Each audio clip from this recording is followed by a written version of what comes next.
Welcome to the Welcome to the Screen Rot Podcast, the podcast where we discuss the weirdest and worst content that's been right on our screens and I do not mind.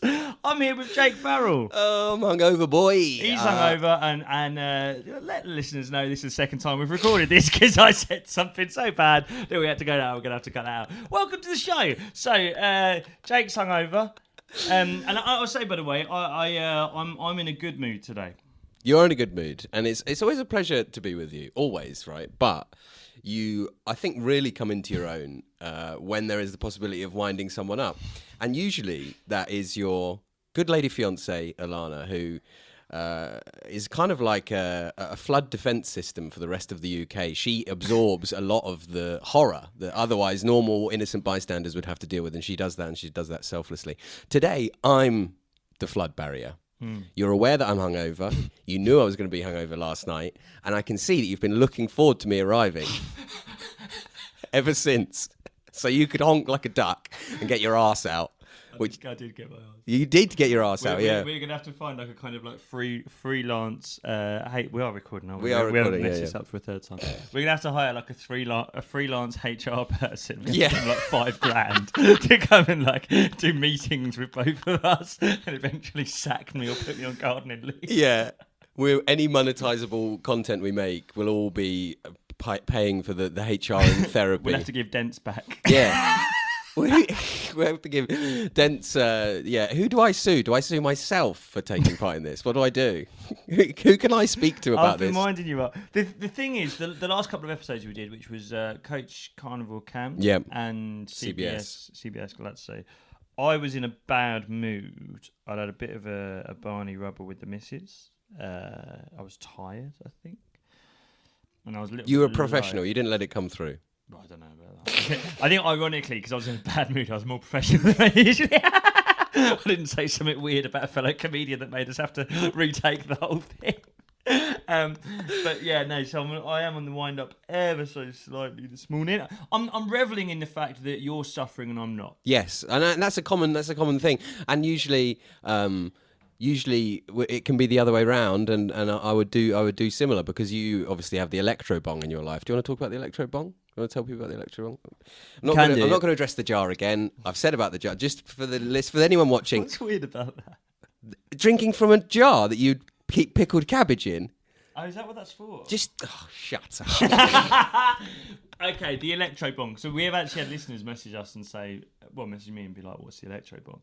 So I had to get into this. A mate of mine during lockdown. So I guess I could talk about my cannabis journey. So okay, when my missus was pregnant with my first kid, which was 3 years ago, she's very kind of like natural birth focused. My missus, she's a midwife, and a lot of midwives are like this, where they like, you know, they want to avoid hospital as much as possible and just do it themselves. Just a bit DIY. Well, yeah, no, genuinely, and it's really helpful talking about this because I'm writing material about it at the moment. So this is workshopping. Nice, here we go. So basically, we had this theory, or she had this theory, that she would get stoned for the birth. She was like, interesting. She was like, I'll smoke weed. I think this is like an idea that she kind of came up with late one night, and the next morning was like, that's mad. Actually, obviously, I'm not going to do that. But I ran with it. You went with it. So during lockdown, when we were like getting ready for our daughter to be born, I borrowed this kind of weed vaporizer, this like 300 quid thing off of Palomine. Right. And you know, in the interest of like research, I just ended up getting stoned all the time. And I was never a weed smoker. I've you never, weren't? No, mate. I would say in my kind of Jesus Christ, 15 years of drug use. Yeah. Weed has always been the one for me. I'd avoid. I'm quite weird like that. I'd do. You know, a couple of bags of gear before I'd go near a spliff. Right, interesting. Genuinely, because this spliff made me feel so bad. But then I got into it during lockdown. I'd say for the last couple of years, I've been receiving weed edibles from a lady on the internet, and promoting them on Instagram until I realised I was getting shadow banned.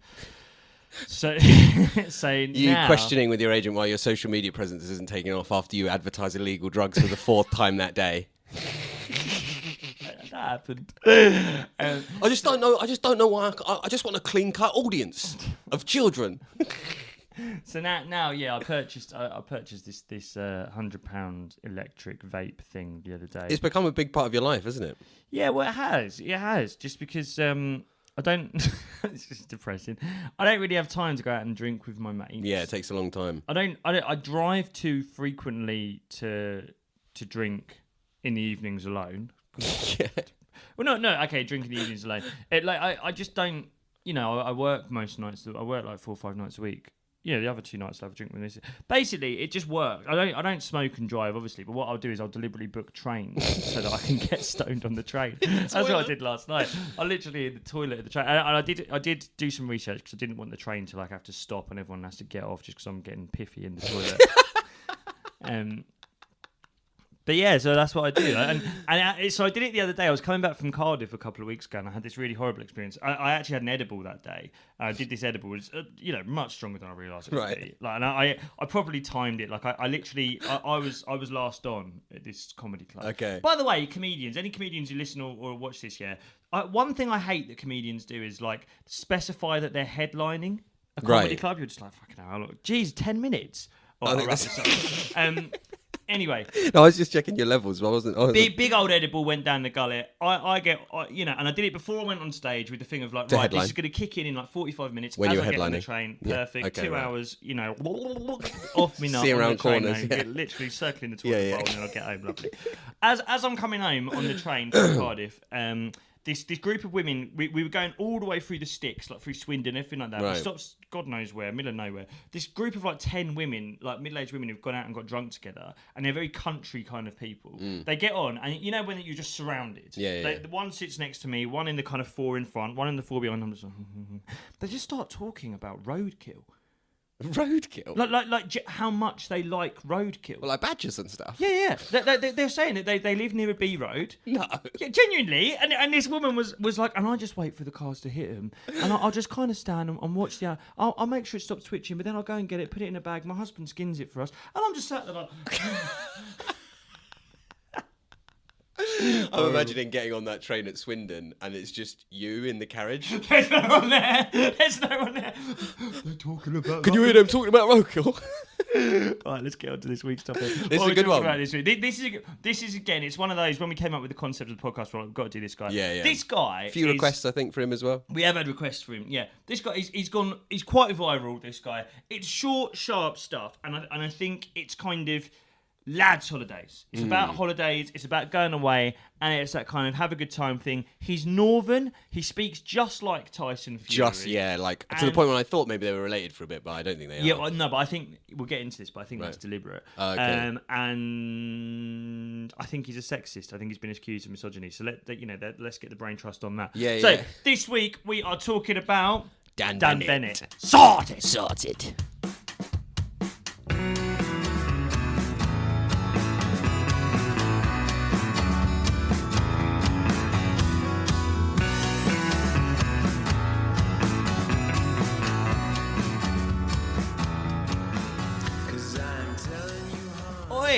Get on this. Please, I would love to. Dan Bennett. We're talking Dan Bennett this week. Now, Dan Bennett for me, I think, when you go to a nightclub and the floor is sticky? Yeah. I think if you went to all the worst nightclubs in Malia, Zante, Magaluf, those kind of places, Iron Napa, not Ibiza, but the sort of trashy ones. Yeah. If you went around all of those kind of nightclubs with a kind of... the instrument that you would use to scrape the windscreen of your car, that kind of flat plastic, and you just went around all those nightclubs just scraping the floors to get the residue, to get that moist residue, put it in a big bucket, right? Heat it down, and so it's nice and concentrated, right? And then created a human from that concentrate, you'd get Dan Bennett. This guy he is lads' holidays personified, and the content he's gone viral for is him, and he edits it in a very specific way. It's always the same song from about 20 years ago. Yes. It's this weird kind of clubbing song. Yeah. World, hold on. Yeah. Yeah. So he plays that song, and it's him. And again, we spoke about this last week. The kind of a lot of these content videos now, they're very instructional. It's how to do this. Yeah. And his thing is, right, how to have a lad's holiday. He speaks like Tyson Fury. Yes. And he goes, right, how to have a lads holiday. If you're going to Magaluf, do this. Bit Jimmy Savile that, but Mr. Coogan. Mr. Coogan, I presume. But like, I see this. Yeah, that's what he does. And that's what he does. He goes, if you're going to Magaluf, do it like this. And the real kind of thing he gets to is how to pull women. But like, and this is where your kind of Instagram historian knowledge comes in. Like, these people seem to. Obviously, you reach them after the point of going viral. So it's like, where did he start? How did it, like? Where did he come from? Did he just arrive fully formed in his Gucci shirt? This is the thing. I don't know, and he is kind of shrouded in mystery. And in one of the clips, he kind of hints at a backstory, which I will say now is definitely completely untrue. he kind of. I was raised on Mars. Well, no, he claims he was raised in a caravan park. He's really, without saying he's either a traveller or even based in Morecambe, he really pushes the Tyson Fury thing. Right. He speaks just like Tyson Fury. He claims to have come from a caravan park. And there's one of the videos here where he claims that he was delivering pizzas. He had no money, so he was stealing the toppings from the pizzas to eat, whilst also lending his parents money. It's absolutely nuts. But this guy, I don't really have any idea. Yeah. How old he is? No. He's got the hairline of a Premier League football club's chairman. Like, he looks. I mean, God rest his soul. He looks like Bill Kenwright. Right. But he's got that real Peter Pan syndrome, and the videos that he does, they're like sort of fast cut edits. Well, this is the other thing. Like, he's created like a visual grammar, like all of his own. Do you know what I mean? Yeah. And a lot of the clips in the videos, we'll watch one in a second. A lot of the clips in the videos, he's sort of like he's clearly given his phone to his mates and gone, just film me doing something. He does these sort of strange poses. Where remember, you got to hold the microphone to your mouth. He'll you get too excited. Podcasting 101. Every week I have to turn up and remind him. He'll sort of like walk with like a pint or like be like this, be like. Yeah. And you're like, what? Yeah. Like in the really fast-paced video of him shouting over the top, going, "This is how you pull 10 out of 10 women." You sort of don't blink, but when you look at it back, you're like, who filmed that? Yeah. You know what I mean? It's like, or like walking out of a villa, like looking at the time on his Rolex. It's like the most like captivating thing about this man is the mystery. Because it's definitely all bollocks. Yeah. And I even think he plays up to the fact that everyone knows. Like, a lot of it is like, I pull 10 out of 10 milks, right? And it's like, it's clearly rubbish. Like he clearly hasn't. It is very Jay from The Inbetweeners, actually. Yeah, exactly. That's what it is. It's kind of like if Jay from The Inbetweeners... Like, it's if the writers of The Inbetweeners had got pissed before writing Jay. This is what they'd have come up with. Or if Jay was about now, do you know what I mean? This is something that he would be doing. And like you say, it's much more fun to accept that it's real than poke holes in it, because it's so obviously, like, when he's driving around in it's a fantasy. But that's I know what you're about to say about him driving. He drives a Porsche. Yeah. And he has a Rolex. Whether he rents by the hour, both of them. But it's like, I don't know how it would be. I mean, he one of the videos he claims that he does some kind of like drop shipping to pay for it. There's always retail arbitrage. I do 2 hours work a week and I've got we're going to watch Porsche. that one in a minute. It's mad. But it's also, you kind of go, well, if it is bollocks, which it obviously is. Yeah. Like, how much are you paying for this stuff just to make the videos? Even just to rent the car. And what for? An for? Hour. Yeah, exactly. With what end? Like, and that's the other thing. So I know I'm really excited. He is absolutely gagging for a sponsorship, and he's really hinting at Guinness doing it. Right. Yeah, just one of the most venerable, loved brands on earth going to sponsor this complete nutter. Well, I think they might. Do you reckon? He's posted. I don't know if I've got a clip of this. He's posted once, apparently, a DM from Guinness. Now, you don't know if any of it's real. He might have just made this up. But apparently, Guinness messaged him being like, if you get 600,000 followers, we will sponsor you. Right? That's mad. Now, it is mad, and you go, yeah, surely not. Guinness. It's like a the biggest. It's like Coca-Cola. But it's under threat. Guinness? It is. Why? Forged Irish Stout. Oh, is that the Conor McGregor one? That's the Conor McGregor. Not just the Conor McGregor one. The Conor McGregor one. The Big John one. Oh, right. The Food Review Club. Do you know that guy? Food Review Club. Yeah. He's on the board. Forged. Do you know who else is on it?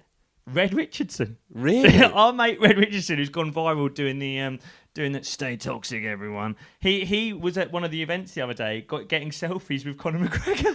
But this is the thing. Forged Irish Stout are kind of like the Guinness rival. And who do you turn to in your hour of most need when the barbarians are at the gates and Big John and Conor McGregor are here? Who did the most loved stout brand on earth turn to? Dan Bennett, and his catchphrase is Sorted. sorted. That's at the end of each video. He looks to camera. Sorted. Should we watch one? Yeah, let's watch the first one because I think it's so hard to I'm going to burn out, by the way, if I keep talking. I know. This. We've got to do. Well, not got. We're going to do 3 episodes today, just a bit behind the curtain. I'm going to have to put him down for a little nap in between episode 2 and 3, and then he's going to get up and he's going to be all crabby, and I'm going to have to get right. Bit of context. This is Dan Bennett. This is Dan Bennett. Spain lads holiday 1, Magaluf boat parties go wild. Crack the UAV, mad 8.5s on the radar. Yes, there's more juggernauts, but that's what the wingman's for. They comfort them. Drinking in the sun, it's different here. Boomerangs by night, Tokyo Joe's, BCM's. What is he talking about? Draw 2, Ibiza, different grading. Bushfire, DC-10, Pasha, O-Beach, Destino. Time doesn't exist. What? Place, but be prepared for a 1-week hangover when you come back. 3, Marbella outnumbered by Swedish birds, Irish birds, and Latinas. Ocean Club by day, then out all night. Start off at Oak, then Mirage and Pangea, both top draw, or go to Crystals. Sing a bit of karaoke, get some melts. Get a moody belt from Tal, time of your life, roll on the weekend. Sort. That is. I mean, that is like what I've experienced this morning being with you.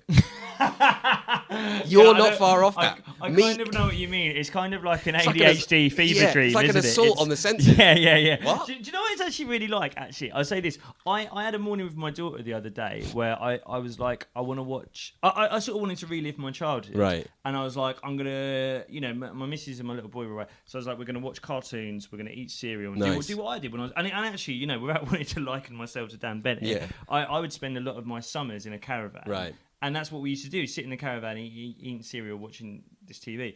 I went back and watched things like Cow and Chicken, Dexter's Lab, Cartoon Network, Nickelodeon, American the cartoons classics. from the 90s. They are the reason, those cartoons are the reason that there's like an ADHD pandemic amongst our generation. Mate, you go back and watch them, it's mad. They just shout. Yeah. And it's the same pacing as that. It's like cow, chicken, and you go, wow, that's what's wrong with us. It's because That's the most sensible thing you've said all morning. It's because we literally just sat there eating sugar and E numbers, watching this, and like flooding our brain. That's kind of what Dan Bennett's on. Dan Bennett is the product of the Cartoon Network generation. But it's interesting to say the generational thing. There are subtle things within his language that point to the fact he's really aiming for like a kind of 16 to 21 male audience. There's a point where he's talking about getting women, and he goes, "Crack the UAV." Now, What's that?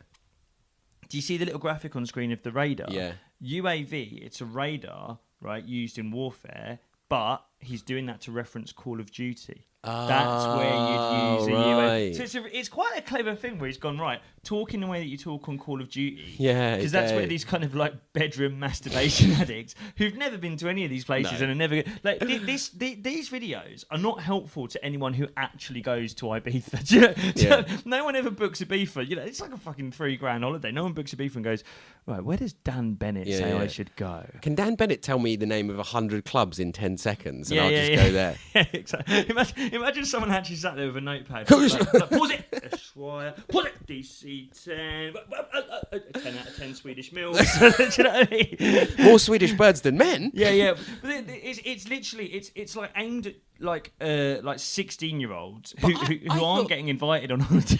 But I thought that the younger...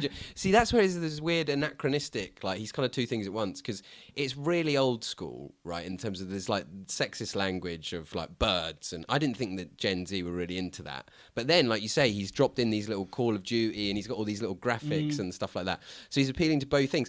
And also, the Gen Z thing, do you notice in the middle there, he just said this most, like, incredibly philosophical thing, which is like, when you're there, time doesn't exist. Sorry?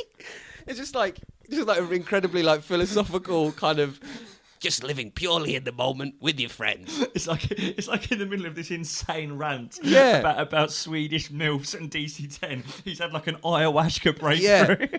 Swedish MILFs. More Irish birds than you can stake a stick at. Time is a flat circle. We're all just made from the same matter. We are stardust. All of us.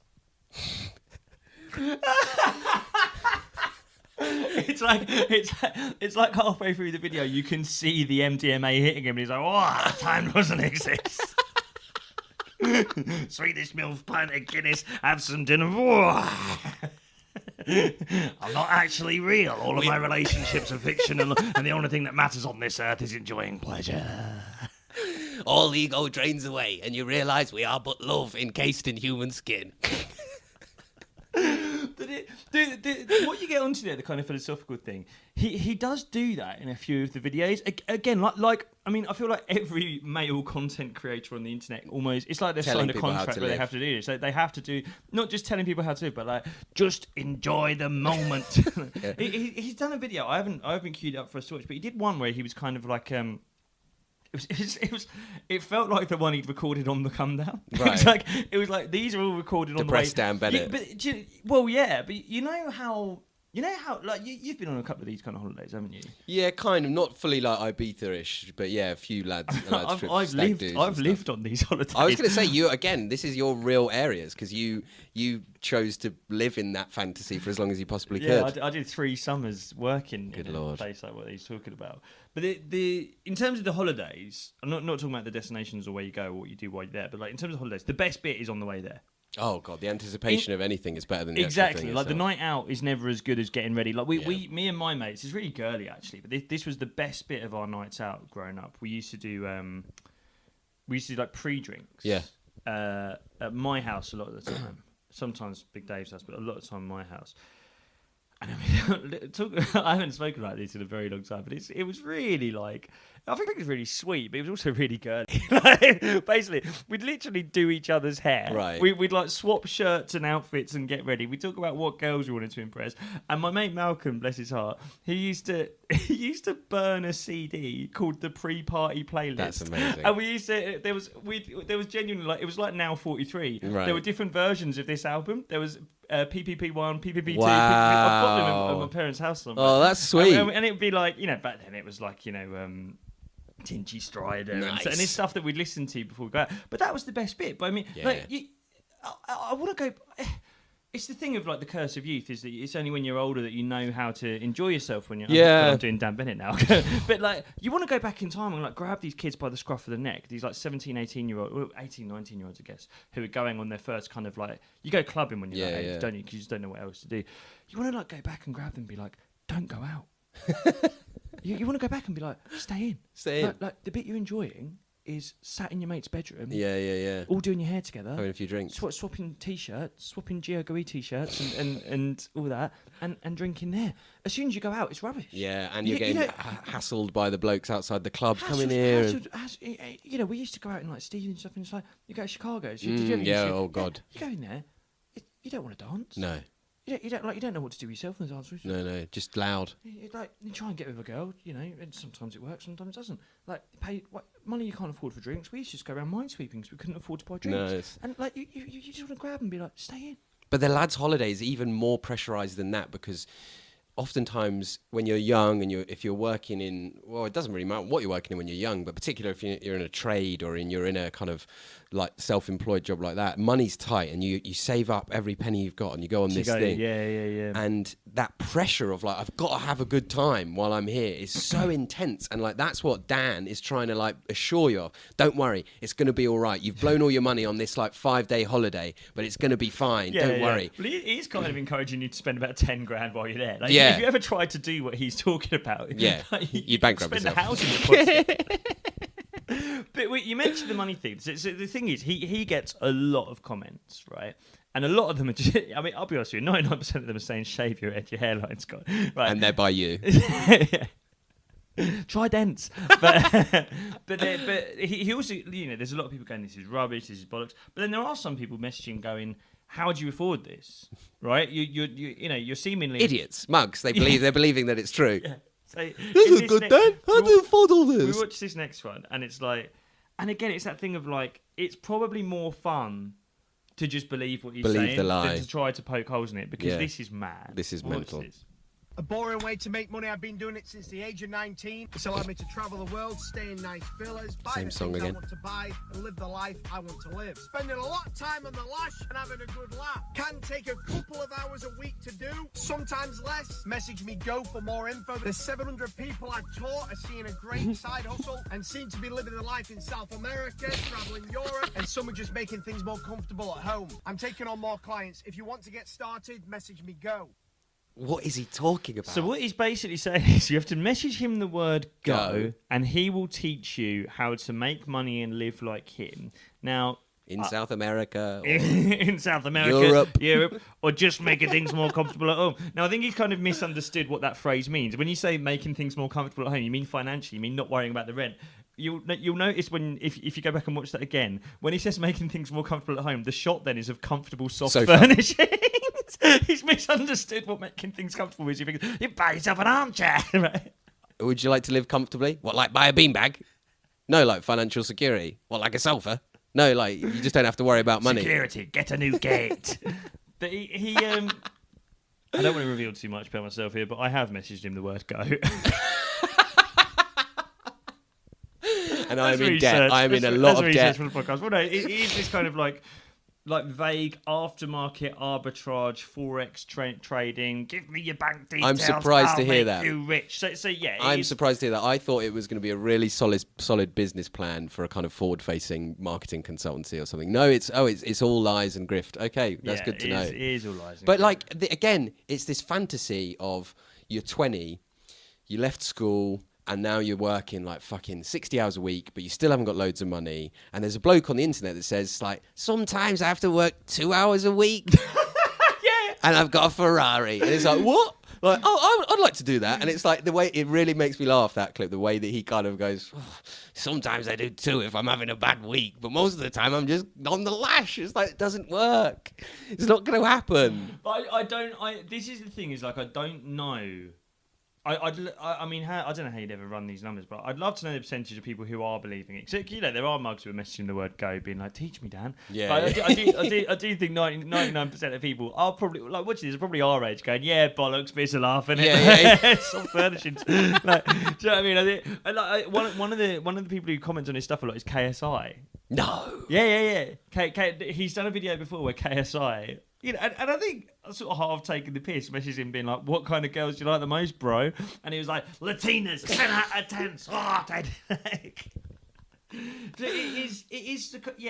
It's like, it's very Peter Pan. It's very obviously not real. It's very juvenile. But I think you're right in what you're saying earlier, that it's probably not actually a kind of guide for 19-year-olds on how to have a lad's holiday and work 2 hours a week and drive a Porsche. It's probably for kind of 30-year-olds like us to go, obviously not real, obviously a load of rubbish, but it's more fun to look at this than to live in reality. Yeah. Do you know what I mean? It's like... But it's just made me think as well, like a lot of the people that we've featured on here, or people are saying to us, you should do this person or whatever. It's like the internet has basically become, like, how many different ways can we advertise drop shipping to people? Do you know what I mean? There's like the Dan Bennett way of doing it. Like, all Instagram is just a variety of people, like, marketing drop shipping schemes, but in different ways. Like... But then you got to think what dropshipping is. It's what the internet's for, which is an escape from reality. Yeah, right. It's like a kind of fantasy world of like never work again. You don't even have to buy the stock. Just passive income. Passive income. You know, Magaloo. And by the way, we are both really interested in that. And anyone's got any leads on that, please do get in touch. I've messaged Dan Bennett one night. Driving to fucking Stockton for a gig, and I was like, "Go, sorted." Few tokes on the electro bong. Message Dan Bennett. Go. Definitely was. But yeah, this is the thing is, and the next thing I want to kind of show and talk about is, and you know, we have to kind of address this. The way he speaks about women, it's not good. It's terrible. It's not good. And this is again, why is it always with these guys? There's always a one thing where you go, oh, he's mental and it's fun. It's harmless. And then, all good. And then it's like, oh, no, it's not harmless. Oh, no, Big John's supporting fucking... Do you know? But no, Big John's completely... Big John's fine, I think. You know, we love him. But yeah, with Dan Bennett, it is the kind of way he speaks about women. It's like, oh, my God, this isn't okay. I hate to end that sentence with the word but. Yeah, that's... But I will say, is it harmless? I don't know if it's harmless because I do think it kind of feeds into a kind of bedroom misogyny. Yeah. Can we just pause here quickly? We're getting a light problem, so I'll just restart. Like, I don't want to end that sentence by going, yeah, he's a bit of a misogynist, but, okay, I think there's definitely an argument to be made that it is a slight kind of, yes, it feeds into, especially with young men, a kind of like porn addicts, bedroom misogyny that can lead to incel stuff. It's just so juvenile. It's like the misogyny. And it's also like, I think where he really tells on himself is where he used the word Latinas. Yeah, Latinas. You're from Manchester. What do you mean Latinas? Are you really expecting us to believe that you've ever met someone from Argentina? What are you on about? It's so you've watched too much pornography. Swedish birds. It's like you've never met anyone from Sweden. This is all the fantasy ramblings of a man from Manchester. Of a kid. That's the thing. Like, I don't really know how old he is. His hairline tells you older than. Well, that's than us, I think probably the unspoken thing about why he's maybe got big as well. It's kind of like when like a 2-year-old tells a dirty joke or something, isn't it? Because he looks so young, but then he's wandering around like talking like a 50-year-old. Yeah. And it's so strange, and like you say, the hairline's so mad, but the kind of old-fashioned language about women is so bizarre. But I think the reason it doesn't get called out is because like you kind of look at it and you go, well, none of the rest of it's real. Right. He doesn't know what he's doing. Seriously, so this isn't real. Right. Like he does, in some of the kind of instructional how to pull a woman video, he's like, tell them they look great, lie to them, don't listen when they say, ask them to tell you about their problems and look the other way, then get them home, they're going to make you breakfast, sorted. Yeah. And it's like, I think if anyone genuinely believed that he was meeting older women, lying to them, pretending to care about their kids, and then getting them home and getting them to make him breakfast. I think maybe people would be like, not on, mate. Yeah. But I think because it's so obviously bollocks. It's like when a child goes like, I'm an aeroplane, or whatever. It's like, it's not, you don't believe, you go, My okay, daughter, fair enough. My daughter, she runs around going, like, she frequently talks about her little brother. My son goes, I'm going to put Sonny in the bin. And it's like, well, I'm not going to bother arguing with you about it because you can't lift him up yet. In 2 years' time, we're going to have a conversation about you wanting to put him back in the oven. Imagining you reacting with complete sincerity every time she does that. That's my son. Well, don't you put him in the bin. That's almost like what you want to do with him. It's almost like how ridiculous it would be to ever chastise Dan Bennett and be like, don't you talk to women like that, Dan. If you ever go on a date with an older woman, it's like, he's not going on fucking dates. He's working some job so that he can rent a Porsche once a month to film content in it. Yeah. It's like, he's never been on holiday in his life. You're right. It's worrying in terms of like it's generally not nice, but in terms of the amount of women that he actually speaks to, it's probably between like 0 and 2 women a month. Yeah. And it's probably for about 30 seconds when he's like, hello, and they're like, please leave me alone, and then that's it. So it doesn't matter anyway. Should we watch this last clip? Watch the last clip. Write this down. If she vapes, spin her off. If she smokes, light it up. Only if she's French and she's a 10. If not, bin her off. If she drinks Sprite, spin her off. But if it's Guinness, buy her one. There we go. Remember, when you meet a MILF, tell her she looks like a celebrity, but you can't remember the name. Bang, she's showing you pictures of that celeb. You say, thought that was you. Then, this is where she plays a guess how old I am game. You say 28, she says come back to mine. You say yes, you wake up the next morning, breakfast in bed. Closer to 40 means more naughty. Roll on the weekend. So, do you mind if I just quickly, I'm just going to pull that up again. Because I've just spotted something that is maybe the strangest of the whole thing. Right? Now, it's coming back to my... Does that book say huge penis? I think the implication is that it says huge penis, yeah. He's apparently woken up in a MILF's bed, and the next morning he's reading a book called Huge Penis. What does that even... But this is the thing. When it's this ridiculous, right, you almost don't want to acknowledge the sexism of like, you can't bin off a woman just because she smokes, Dan. Yeah. Women have the right to smoke. Yeah. It doesn't matter whether she's French or not. It's fine fucking if she's 1930. Yeah, exactly. But then it's like, when it's this insane, when the implication is, you get back to her house, woke up in a big bed, Look at that shot as well. So he's in a rented home. Well, I'm wondering if he's in DFS. I'm wondering if he's gone to like a bed shop and said to his mate, quickly film me. He's in a showroom of DFS. And he said to his mate, "All right, Joe, I'm going to jump in the bed now, and I'm going to take my huge penis book out, and you're going to film me." That's right. I think that ultimately, maybe that's the place to leave it. Ultimately, Dan Bennett is a harmless fantasist, and if we ignore him, like with a child that says they're an aeroplane, if we ignore him for long enough, he'll eventually stop. Well, yeah. Or he'll buy a gun and go to a school. This is it. This is what I think you have to kind of, yeah, exactly. As a parent, I would say the way to deal with Dan Bennett, and again, I think he might be older than me, but I think as a parent, you humour him. You humour Wow, him. Dan, lovely. Exactly that. Have you really been to Zante, Dan? And every nightclub, and you got an 8.5. Well done, Dan. You went to Ibiza and went to Ushuaia, DC10 and high. That would cost £2,000, Dan. Well done. You're right, Yes, Dan. Guinness have been messaging you. Yeah, Guinness would like you to be the big Guinness ambassador. They said you're the biggest boy in the whole of England. Well done, Dan. Yes, it is sorted. Well done. I mean, look, I think we'll leave it there because I mean I've spoken a million miles an hour in this episode. Yeah. I need to go. Get you a Valium. We're Go and have going. a Valium and an electro bomb. But I think the thing with Dan Bennett, A, it's all rubbish. B, it's kind of a laugh. And C, I think you can acknowledge the inherent sexism within it and kind of hope that anyone who's consuming this content With half a brain. is aware that it's rubbish. But in terms of the 18-year-olds who are consuming it and thinking it's all real, lock their bedroom doors. Yeah, do not let them out. Just pass little boxes of Kleenex underneath the door. Do not let them near older women. Wait for them to whisper through the door. I'm ready to get a grad scheme now. Thank you for watching, Rotters. Thank you, Dents, for setting us up and restoring our hairlines. And God bless. Sorted. Sorted.